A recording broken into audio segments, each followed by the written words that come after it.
The moment I stepped out of my small cabin with a cup of coffee, she was already standing there, arms crossed and chin high like she owned the entire mountain. Before I could even ask what she wanted, she shouted, "I am calling 911, you cannot stay here. This cabin is HOA property now." And before I could say a word, she actually dialed. I just stared at her, confused, because she had no idea whose cabin she was threatening. She pointed at me while talking to the operator, shouting things like, "He is trespassing. He broke in," as if the entire forest belonged to her. I did not argue. I did not raise my voice. I just stood still because, deep down, I knew this was about to backfire in a way she could not imagine. She kept pacing, rehearsing accusations under her breath, and every few seconds, she glanced at me like she had already won. "When the officers get here," she smirked, "you will be gone by tonight." I did not say it out loud, but one thought kept echoing in my mind. She really picked the wrong man's cabin, and when the distant sound of sirens finally rolled through the trees, her smile grew wider while mine grew quieter, because the moment those officers stepped out of the car, nothing would go the way she expected. The patrol car rolled up slowly, tires crunching over the gravel, and she rushed toward it as if greeting royalty. "Officers, over here," she yelled, waving both arms. "Arrest him before he runs." I did not move an inch. I just leaned against the porch rail, letting the cold air settle around us. The two officers stepped out, but something strange happened. Both of them kept looking at me instead of her.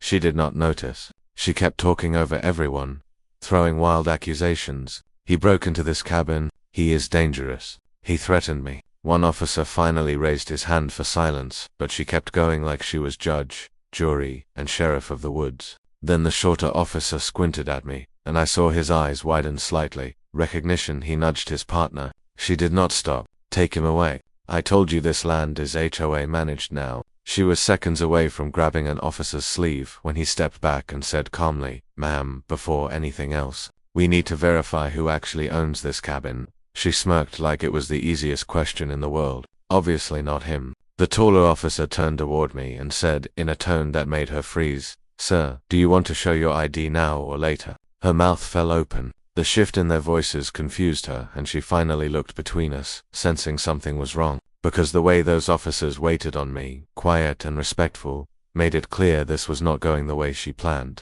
I slowly reached into my jacket pocket and pulled out my badge. Not just any badge, real, official, solid. Her eyes widened like she had seen a ghost. "You are," she stammered, unable to finish the sentence. One officer straightened and snapped a sharp salute. "Sir," he said, "we did not expect this."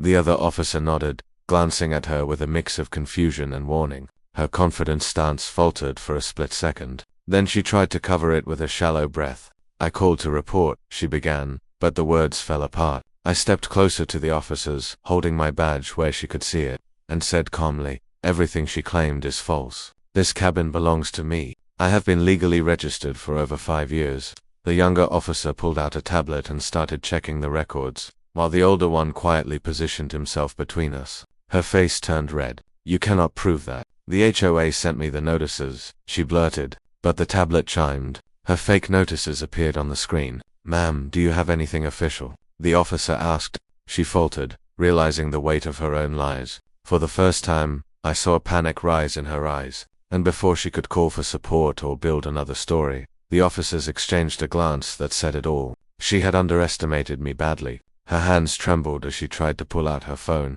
"I am telling you, you cannot do this. I called the HOA you are," but the officer stopped her with a calm hand. "Ma'am, any calls you made do not override legal ownership," he said firmly. Her voice weakened, and for a moment she looked cornered, pacing in frustration. I stayed quiet, letting her unravel, but inside I was steady. Every claim she made, every fake notice, every bluff, she stacked them against me, thinking I would flinch. But I did not. I had all the proof ready. Ownership papers, tax records, and even documentation of her previous threats. Her eyes darted around nervously. Realizing the officers were not believing anything she said, she tried one last tactic. "If you do not remove him, the HOA will," she started, but her sentence died when the younger officer raised his hand. "Ma'am, you need to calm down. You are trespassing on private property right now." Her jaw dropped. "Trespassing me," she gasped, looking stunned. The tension in her shoulders collapsed, and I could see her mind scrambling. She thought she could manipulate everyone.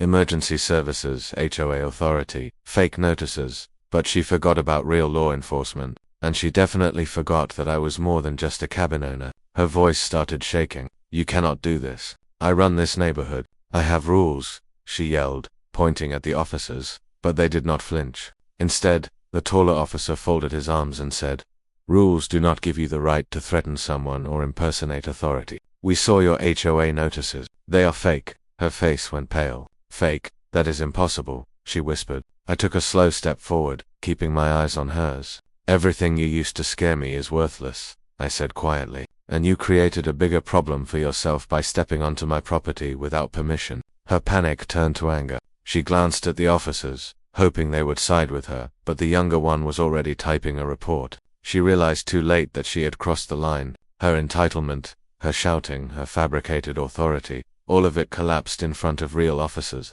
Then came the twist. The taller officer turned to me, nodding slightly. Sir, one more thing. Did you want them to know about your other service? My lips curved into a restrained smile. Her eyes narrowed in confusion. She did not know that this situation was more than a property dispute. She had challenged someone with experience and connections far beyond anything she imagined. And the moment she realized it, her confident act finally cracked. Her face turned red with frustration as the officers calmly called in backup to document her trespassing and false claims. I stepped aside, letting them handle everything while I held my ground. She shouted one last time, but the officers ignored her, collecting her paperwork and phone as evidence. I watched as she realized that every fake rule, every threat, and every accusation had collapsed around her. One officer saluted me before leaving, a subtle acknowledgement of more than just property rights. Her panic faded into humiliation when the backup confirmed my ownership, my records, and even my military service.